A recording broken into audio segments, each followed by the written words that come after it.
Hi YouTubers, welcome back to my channel. Today I am in the kitchen and I am putting away my dehydrated foods, and I thought I would show you how easy this is to to dehydrate and do your own foods. It's so simple.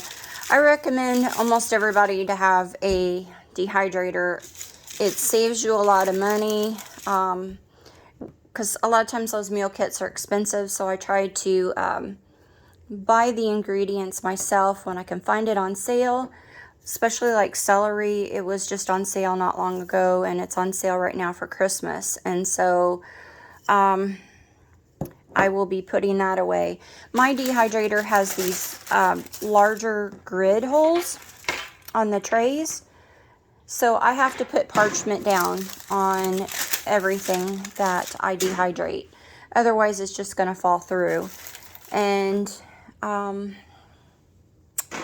did this baby spinach, and you see when it gets done, it should be really dry and just crumble to touch. And I did the leaves whole, but I am breaking them up just a little bit to force them in this jar. And this is a whole container, plastic, one of those big plastic containers of baby spinach, and it will now fit in this jar. And I'll put a lid on it, and I will seal it with my food saver. I'm not sure what this is called, I forget. This here takes all the air out when you process it, so and then that'll keep on the shelf for quite a long time. You can put an oxygen absorber in there, and that will keep it even longer. And here are my oxygen absorbers. I buy them on Amazon. I just get a big pack of them, and I keep them in a Ziploc bag. And I just put one inside. Get one out of here. It's hard to do everything with one hand. I'm hoping to get a tripod soon. So oxygen absorber goes in. This is not a moisture absorber, it's just an oxygen absorber. And then I'll put the lid on there, and then I'll seal it, and I'll show you how I do that. But this here is parsley. What I'm doing is making up some soup, a batch of like soup mixes. If I was going to make a soup, I did bell peppers. This is the orange bell pepper, sweet bell peppers. And you see it's really dry. And this is another reason I use parchment paper, because the tray would just be harder to clean. So this kind of helps with the cleaning process. And I did yellow, red, and orange bell peppers, and there's the red ones. And then I did the celery, and this is how the celery looks. And I just put it in my food processor and use the slicer disc and slice this up real fine, and then it dehydrates, you know, really flat, and it will be really dry, and that's what you need.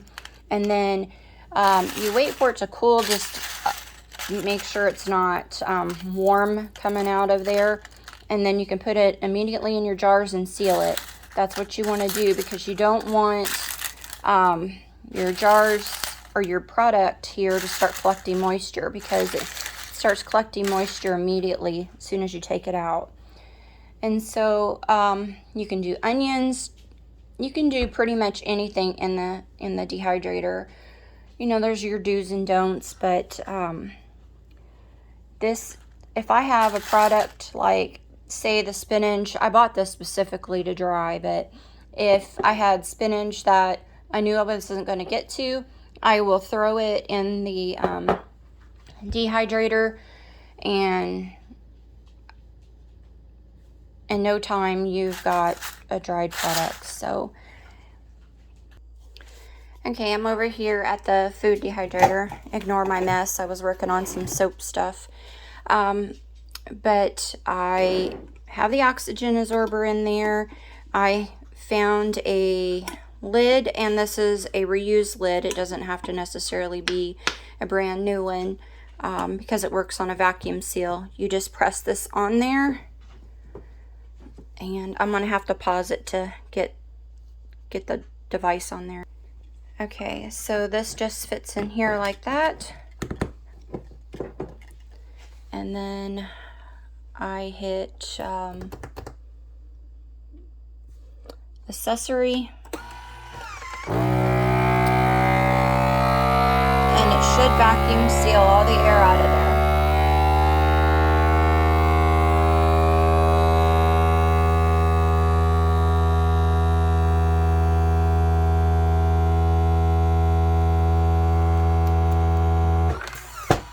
And that's it.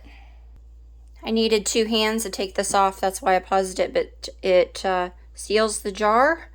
Air can't get in there, and that will keep for a while. If you have any questions about